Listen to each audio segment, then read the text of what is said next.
بسم الله الرحمن الرحيم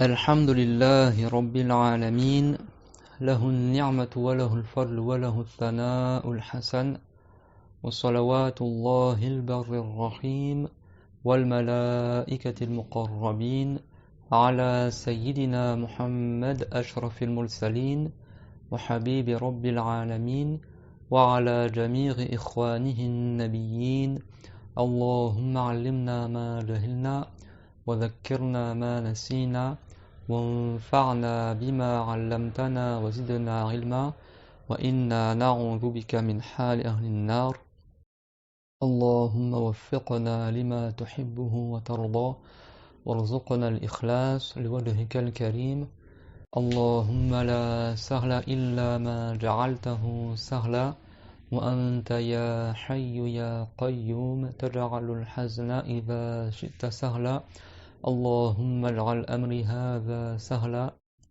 رب اشرح لي صدري ويسر لي أمري واحلل عقدة من لساني يفقه قولي آمين. أما بعد, Allah tabaraka wa ta'ala dit dans le Coran honoré وَتَعَاوَنُوا عَلَى الْبِرِّ وَالتَّقْوَى وَلَا تَعَاوَنُوا عَلَى الْإِثْمِ وَالْعُدْوَانِ, c'est-à-dire entraidez-vous pour les œuvres de bien et l'obéissance à Allah, et ne vous entraidez pas pour le péché et la désobéissance à Dieu. Donc on met l'intention lillahi ta'ala d'appliquer cette ayah honorée dans le cœur, on met la bonne intention, et par application également de la parole du prophète sallallahu alayhi wa sallam, innamal a'malu binniyat wa innama likulli imri'in ma nawa, comme il le rapporte Al-Bukhari dans son Sahih, c'est-à-dire certes les bonnes œuvres ne valent que par les intentions, et certes chaque personne a pour elle ce pourquoi elle a fait l'intention. Et le prophète Mohammed sallallahu alayhi wa sallam a également dit dans le hadith rapporté par Al-Bukhari, Ya ayyuhan nasu ta'allamu fa innamal ilmu bit-ta'allum wal fiqhu bit-tafaqquh wa man yuridillahu bihi khayra yufaqihu fid-din. Ô vous les gens, apprenez, c'est-à-dire apprenez la religion, فَإِنَّمَا الْعِلْمُ بِالتَّعَلُّمِ, car certes la science ne viendra que par l'apprentissage, وَالْفِقْهُ بِالتَّفَقُّهِ, et la compréhension subtile de la religion, elle viendra également que par le fait de s'adonner à l'étude des sciences islamiques, وَمَنْ يُرِدِ اللَّهُ بِهِ خَيْرًا يُفَقِّهُ فِي الدِّينِ, et celui pour qui Dieu veut le bien, il fasse qu'il apprenne la science de la religion. Donc mon frère, ma sœur, si tu vois que tu as l'amour d'apprendre la religion, tu te languis d'avoir de nouvelles connaissances dans la science et le savoir islamique, ça c'est un signe que Allah Ta'ala t'a agréé. Et le prophète Muhammad sallallahu alayhi wa sallam a dit وَمَنْ سَلَكَ طَرِيقًا يَلْتَمِسُ فِيهِ عِلْمًا سَهَّلَ اللَّهُ لَهُ بِهِ طَرِيقًا إِلَى الْجَنَّةِ. Et si quelqu'un il prend un chemin, une route dans lequel il recherche la religion, dans lequel il recherche d'apprendre la science de la religion, يَلْتَمِسُ فِيهِ عِلْمًا سَهَّلَ اللَّهُ لَهُ بِهِ طَرِيقًا إِلَى الْجَنَّةِ. Dieu lui facilitera par ce chemin-là qu'il a pris pour apprendre la religion une voie, un autre chemin pour entrer au paradis. C'est-à-dire que le chemin pour entrer au paradis, il passe par le chemin des assemblées de sciences de religion.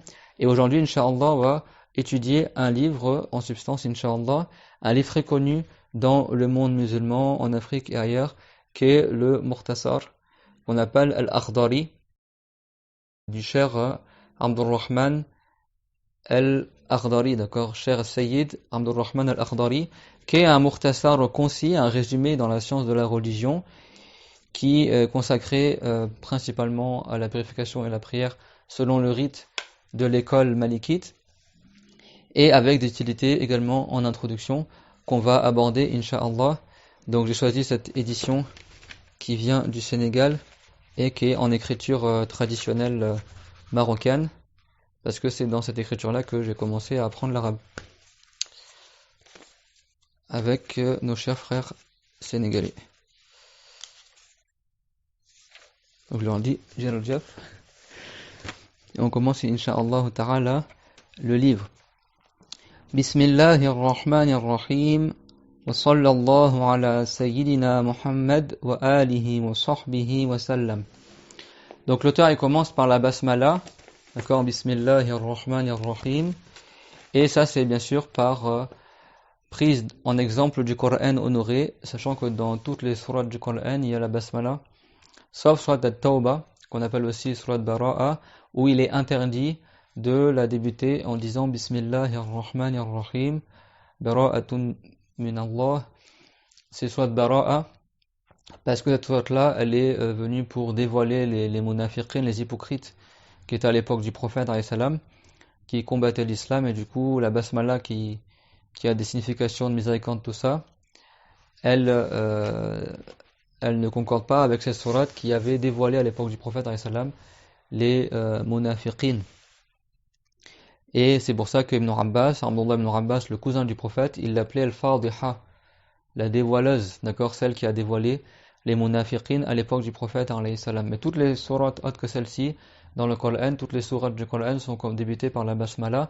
Donc les savants malikites, chafirites, hanafites, hanbalites, tous les savants de l'islam, ils ont pour habitude de débuter leur ouvrage par la basmala en recherchant la baraka, la bénédiction, en évoquant le nom de Allah Azza wa Jal. Et le prophète alayhi salam, il a dit kullu ramalin dhibal ma budi'a lam yubda bil basmala fahuwa aqta'. Ou comme il a dit alayhi salatu wassalam, toute œuvre qui a un mérite particulier dans la religion, s'il n'est pas commencé par la basmala, c'est-à-dire la parole Bismillahirrahmanirrahim, alors il aura moins de récompense. Ça c'est pour les actes bien sûr, où il n'est pas rapporté de dire autre que la basmala quand tu le débutes. Par exemple la prière, quand tu la débutes, tu dis Allahu Akbar, donc tu vas pas commencer ta prière en disant Bismillahirrahmanirrahim. Je parle pas de la récitation de la Fatiha, je parle de la prière. Mais sinon, les actes, quand tu commences un cours de religion, quand tu veux te laver les mains avant de faire le wudu, quand tu fais la grande ablution, la petite ablution, quand tu rentres dans la mosquée, tu dis Bismillah, et la forme complète, Bismillahi ar-Rahmanir-Rahim. Ar-Rahman, celui qui est très miséricordieux envers les musulmans et les non-musulmans dans le bas monde. Dieu accorde ses bienfaits dans le bas monde aux musulmans et aux non-musulmans, mais dans au-delà, il le réserve que aux musulmans. Comme il a dit Subhanahu wa rahmati wasi'at kulla shay' fasaktubuha lilladhina yattaqun. C'est-à-dire, ma miséricorde, elle englobe toute chose, c'est-à-dire dans le bas monde, la miséricorde de Allah Azza wa Jal, c'est le fait que Dieu accorde des bienfaits à la personne, que ce soit des bienfaits religieux ou des bienfaits mondains, des choses du bas monde comme l'argent, la santé, etc. Ce qu'on appelle le khair. Donc le khair, c'est dans le sens le bien religieux ou alors le bien matériel. Comme Dieu l'a dit en blâmant certains non-musulmans, wa innahu li hubbil khayri la shadid, que certes cette personne-là, il aime beaucoup le bien, c'est-à-dire il aime beaucoup les biens matériels. Comme en français, le mot bien vient dans le sens le bien contraire du mal et le bien dans le sens les biens matériels. Et donc, et Ar-Rahim, c'est celui qui est miséricordieux envers les musulmans. Mais dans au-delà, la miséricorde de Allah sera que pour ceux qui ont évité la mécrance, que pour ceux qui sont morts sur l'islam, comme Dieu l'a dit, fasaktubuha lilladhina yattaqun, et je la réserve à miséricorde pour ceux qui ont évité le shirk, comme Dieu il a dit. Wa sallallahu ala sayyidina Muhammad, et que Dieu élève en degré, en glorification notre maître Muhammad. Donc là il a dit sayyidina, ça prouve que c'est pas haram de dire sayyidina pour le prophète Muhammad alayhi salatu wassalam. Bien plus que cela, les savants ils rapportent le hadith du prophète alayhi salam rapporté par At-Tirmizi où le prophète l'a dit ana sayyidu waladi adam yawm al-qiyamah wa la fakhar, je suis le maître des fils de Adam au jour dernier et je ne dis pas cela pour me vanter. Et Allah Ta'ala, c'est dans le Coran, il a fait l'éloge de certains prophètes comme le prophète Yahya, il a dit wa sayyidan wa hasura, que c'est un sayyid et un chaste, un maître et un chaste. Donc le hadith du prophète as-sayyidullah, le maître c'est Dieu. Ça veut dire quoi? Ça veut dire que le maître dans l'absolu c'est Allah, mais après ça veut pas dire que c'est haram comme certains ignorants prétendent à notre époque, qu'on n'a pas le droit d'appeler le prophète maître ou autre que Allah maître. Non, c'est-à-dire que Dieu c'est le maître dans l'absolu, celui à qui appartient toute chose, Mais après, il y a des maîtres dans le bas monde, tout comme le prophète alayhi salam. Une fois, il y a un compagnon qui est arrivé et le prophète, il a dit Qumu ila sayyidikum. Levez-vous pour votre maître. C'est dans le hadith Sahih. Et quand on dit sallallahu, ça veut pas dire que Dieu fait la prière. On a traduit ce que Dieu y prie sur le prophète Mohammed. Parce qu'ils n'ont pas appris en langue arabe. Ça, c'est un grand fléau. C'est qu'il y a beaucoup de gens, ils savent pas qu'en langue arabe, les mots, ils ont plusieurs sens. Et qu'ils ont des sens quand on parle de Allah qui sont différents que quand on parle des créatures. Nous, quand on dit as-salah, à la base en langue arabe, as-salah, ça veut dire l'invocation, le fait de demander. Pour la créature, quand on dit as-salah, yusalli, le verbe salah, yusalli, c'est-à-dire soit demander, invoquer Allah, ou alors faire l'acte de la prière. Parce que la prière, au sens métonymique, on l'appelle salah, parce qu'il comprend de l'invocation. Quand tu pries, tu invoques Allah. Donc on l'appelle prière parce que tu pries dedans. Mais la prière, même en français, à la base, c'est-à-dire demander. Quand je dis prière de ne pas fumer, prière de ne pas déranger le cours, ça veut dire que tu es en train de prier, ça veut dire qu'on vous demande de ne pas déranger le cours. Et en arabe, as-salah, ça veut dire ad-dora, dans la langue arabe. Ad-dora, dire l'invocation. Comme la prière comprend l'invocation, on l'appelle salah, et aussi parce que Dieu l'a nommé salah dans le Coran, et aussi parce que le prophète Mohammed, il l'a nommé salah. Sallu kama ra'aytumuni usalli, comme il a rapporté al-Bukhari, priez tout comme vous m'avez vu faire la prière. Mais concernant Allah Ta'ala, as-salah, ça ne veut pas dire que Dieu y prie. Bien sûr, Dieu c'est pas un être humain. Dieu l'a créé l'être humain, il a créé les corps, les volumes, les substances. Et Dieu n'est pas comme l'être humain. Quand on dit que Dieu fait as-salah, ça ne veut pas dire que Dieu il fait la prière. Ça veut dire que Dieu il élève en degré le prophète Mohammed. Yazidu Muhammadan ta'ziman wa tashrifan. Il augmente Mohammed en degré, en mérite, en glorification, en honneur, en magnificence. C'est ça l'invocation en faveur du prophète. Et quand on dit que Dieu il fait as-salah pour nous, les gens du commun musulmans, c'est-à-dire que Dieu il fait descendre sur nous des miséricordes particulières qu'il n'accorde pas à d'autres. Comme Dieu l'a dit subhanahu, huwa alladhi yusalli alaykum wa malaikatuh. Il est celui qui fait la salat pour vous, ainsi que ses anges. C'est-à-dire quoi que Dieu fait la salat pour nous? Ça veut dire pas que Dieu il ferait la prière pour nous, non. Ça veut dire que Dieu il accorde aux musulmans certaines bénédictions qu'il n'accorde pas à d'autres. Il y a des miséricordes qu'on appelle al-rahma al-amma, le fait de manger, de boire, de respirer l'air frais. Ça c'est une miséricorde qui concerne tout le monde dans le bas monde. Et le prophète alayhi salam il a dit Inna Allah yu'ti ad-dunya liman yuhibbu wa liman la yuhib. Certes Dieu il donne le bas monde pour ceux qui l'agréent et ceux qui ne l'agréent pas. Le bas monde est pour tout le monde, pour les gens qui croient en Dieu, pour les gens qui ne croient pas en Dieu, pour les djinns, pour les anges, pour les animaux, pour les plantes. Même ceux qui ne sont pas agréés par Allah, ils profitent du bas monde. Et le prophète dans la suite du hadith, il a dit quoi? Dans la suite du hadith, il a dit Wala yu'til iman illa liman yuhib. Mais Dieu il n'accorde la foi que aux gens qui l'agréent. Il n'accorde la foi que aux gens qui l'agréent. C'est-à-dire que dans le bas monde, c'est pas parce que tu as des choses dans le bas monde, c'est-à-dire que tu es agréé par Allah. C'est ça que ça veut dire. Parce que le bas monde, il vaut rien sans jugement de Allah. Si ce n'est les œuvres pieuses. Comme a dit le prophète sallam, Ad-dunya mal'una, mal'unum ma fiha, illa dhikrallah wa ma walahu. Le bas monde il est maudit, c'est-à-dire que sa fin elle n'est pas louable, et tout ce qu'il contient il est maudit, c'est-à-dire qu'il n'est pas agréé par Allah, sauf dhikrullah. Dhikrullah ici ça veut pas dire le dhikr, c'est-à-dire l'adoration à Allah, parce qu'on dit dhakarallah dans le sens adorer Allah, tout comme la prière on l'appelle aussi dhikrullah, tout comme le livre de Allah, le Coran honoré on l'appelle dhikrullah, la science on l'appelle dhikrullah, et également le fait d'évoquer Allah bartalang on appelle ça du dhikr. Donc ça c'est aussi les nombreuses significations du mot dans la langue arabe.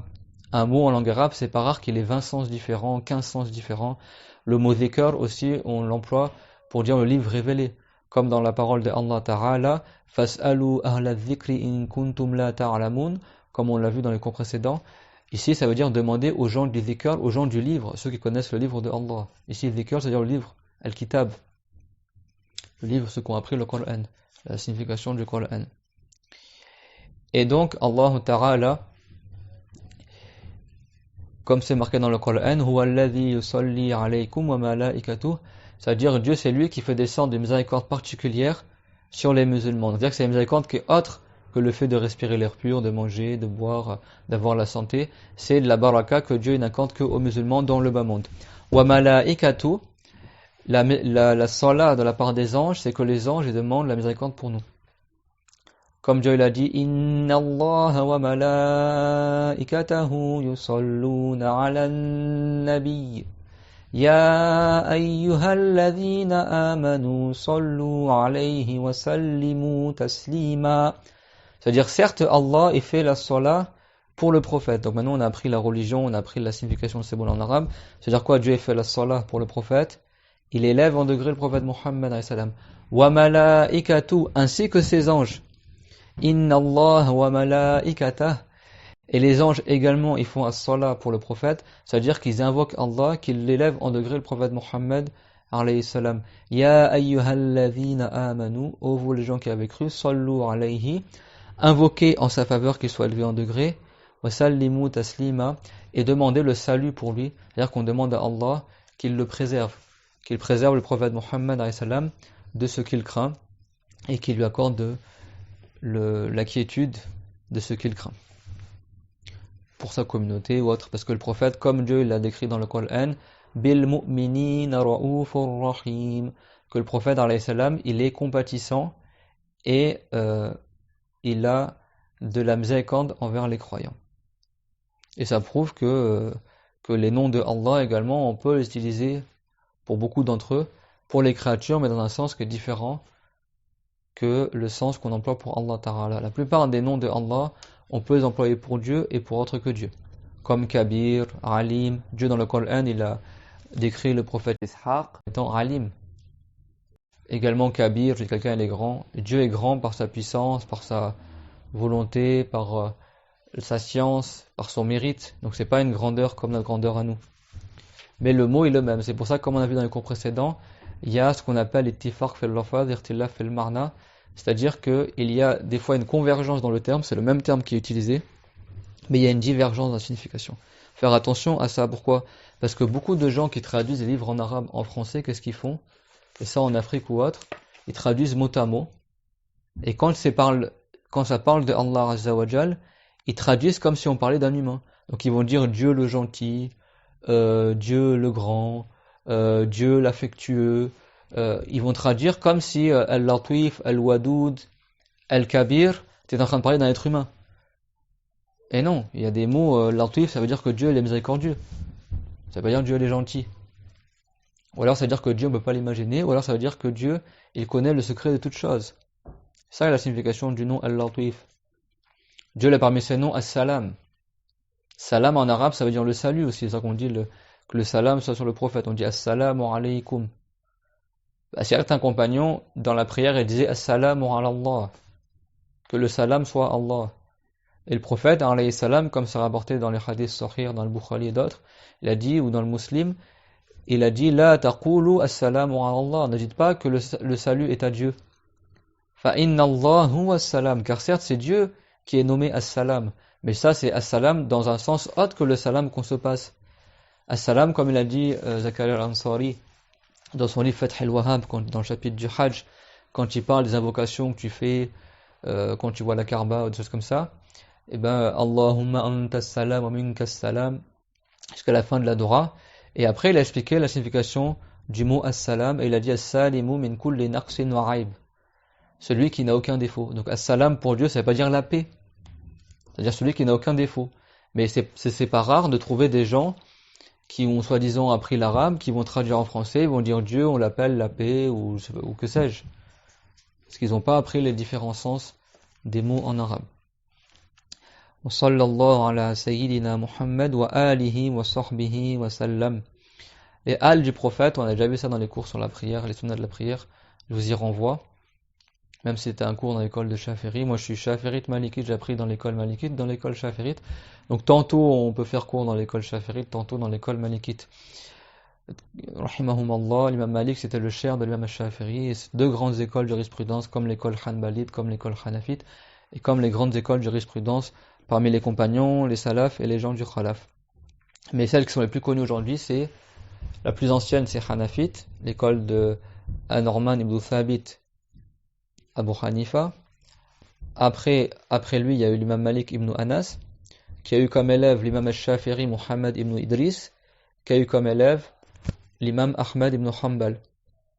Et aujourd'hui, c'est les quatre grandes écoles qui ont perduré jusqu'à aujourd'hui. Il y a eu d'autres écoles de jurisprudence. Al-Awzari, l'école d'Abu Bakr as-Siddiq, l'école de Aïcha, l'école de Abu Musa al-Ash'ari, parmi les compagnons. Après ceux qui sont venus après les compagnons, Al-Bukhari, celui qui a écrit le Sahih, c'était un mujtahid aussi. Le grand saint connu en Irak, Ahmed al-Rifa'i, c'était un mujtahid aussi. Le grand saint connu qui était un calife aussi, Omar ibn Abdel Aziz, c'était un calife et aussi un mujtahid. Il était avant l'imam Abu Hanifa, radiyallahu anhum ajma'in. Il y a eu beaucoup de mujtahids, mais pas toutes ces écoles-là, elles ont été conservées jusqu'à aujourd'hui. Si ce n'est ces 4 grandes écoles de jurisprudence. Donc aujourd'hui, le cours, il est dans l'école de l'imam Malik ibn Anas, radiyallahu anhu, mais les sujets et les fondements qu'on traite là, c'est valable dans toutes les écoles, tous les savants sunnites du salaf et du khalaf ont dit les mêmes choses. Ali, parce que c'est très déconseillé d'invoquer pour le prophète alayhi salam sans invoquer pour les al du prophète. Donc souvent on entend Allahumma salli ala Muhammad wa ala ali Muhammad, comme dans as-salat al-ibrahimiyya qu'il est recommandé de dire dans le dernier tashahhud, Allahumma salli ala Muhammadin wa ala ali Muhammad kama sallaita ala Ibrahim wa ala ali Ibrahim. Où Allah élève en degré le prophète Mohammed ainsi que ses al. Donc là, de faire la salat pour le prophète Mohammed et après de faire la salat pour les gens vertueux, ce n'est pas déconseillé. Parce que là, c'est imbriqué dans la salat pour le prophète. Donc si tu fais la salat pour un saint ou un savant, c'est déconseillé tout seul. Mais si c'est imbriqué dans le biais de l'invocation en faveur du prophète, alayhi salatu wassalam, c'est pas déconseillé.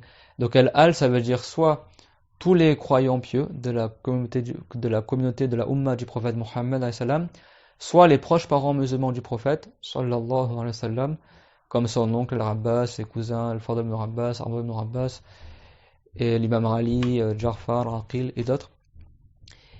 Ou alors également les épouses du prophète, alayhi salam, Aïcha, Khadija. Et donc tout ça c'est imbriqué dans les al. On appelle ça les al du prophète. Donc quand on invoque en faveur du prophète, c'est fortement recommandé d'invoquer également pour les proches parents musulmans du prophète, ou les pieux de cette communauté, ou ses épouses, alayhi salatu wassalam. Wa sallam, on l'a déjà expliqué, c'est-à-dire quoi salam, on demande le salut pour le prophète, alayhi salam. C'est une invocation en faveur du prophète. Alhamdulillahi rabbil alamin, wassalatu wassalamu ala sayyidina Muhammad, khatimin nabiyyin wa imamil mursalin. Donc là c'est beau parce que l'auteur, non seulement il a fait l'introduction avec la basmala, alhamdulillah, parce que dans certaines versions du hadith, c'est tout acte qui a un mérite sur le jugement de Allah, qui n'est pas commencé par alhamdulillah, il a moins de récompense. Donc les savants ils citent les deux, la basmala et alhamdulillah.